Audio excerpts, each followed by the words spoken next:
আপনাদের জন্য নিয়ে এসেছি আবার ভয়ঙ্কর কফিন পর্ব 6। পুরো পর্ব না শুনলে গল্পের মজা পাবে না, তাহলে শুরু করা যাক ভয়ঙ্কর কফিন। 3 দিন পর জিসান, সাবরিনা এবং জাহিদুল পাড়ি জমায় মিশরের উদ্দেশ্যে। গন্তব্য আল আজরা, একটি পুরাতন গ্রাম যেখানে বিশ্বাস করা হয় নাফেরাসের শেষ নিঃশ্বাস পড়েছিল। বিমান থেকে নামার পর থেকেই জিসান অস্বস্তি অনুভব করতে থাকে। তার দৃষ্টিতে সবকিছু ধোঁয়াচ্ছন্ন, মানুষগুলো মুখহীন মনে হয়, যেন বাস্তব জগৎ থেকে ধীরে ধীরে সে বিচ্ছিন্ন হয়ে পড়ছে। ওর ওপর প্রভাব বাড়ছে। জাহিদুল উদ্বিগ্নভাবে বলে, আমাদের তাড়াতাড়ি করতে হবে। তারা স্থানীয় এক বৃদ্ধ ইতিহাসবিদ হাকিম আল ফারুকের সঙ্গে দেখা করে।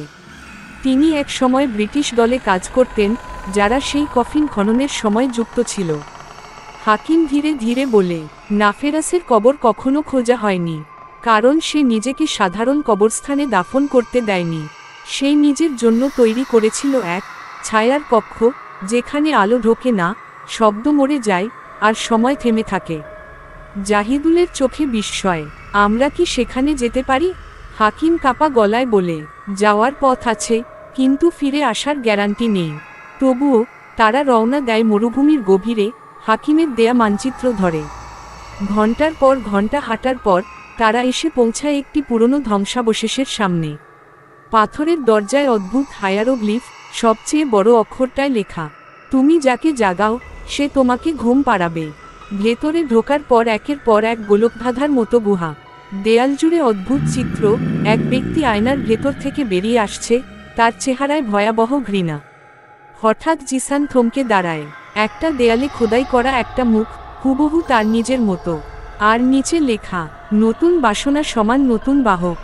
জাহিদুল বলল, নাফেরাস তোমাকেই বেছে নিয়েছে, কারণ তুমি তার কফিনের দরজা খুলেছ। এখন কেবল তুমি পারো তাকে আবার বাঁধতে। ঠিক তখনই চারদিক কেঁপে ওঠে। অন্ধকারের ভেতর থেকে এক কণ্ঠ ভেসে আসে, তোমরা এসেছ সময় নিয়ে খেলতে, এবার সময় তোমাদের খাবে। দেয়ালের ফাটল থেকে ছড়িয়ে পড়ে কালো ধোঁয়া। সেই ধোঁয়ার ভেতর নাফেরাসের অবয়ব ফুটে ওঠে।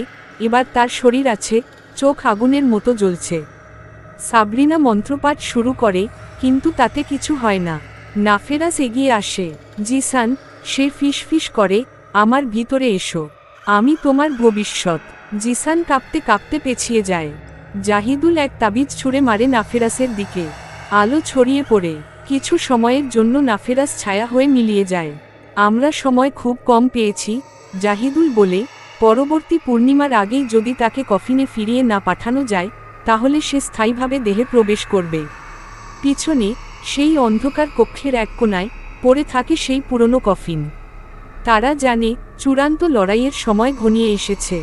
চলবে ভয়ঙ্কর কফিন। পর্ব 6। লেখক শহীদুল ইসলাম সাইন জিসান।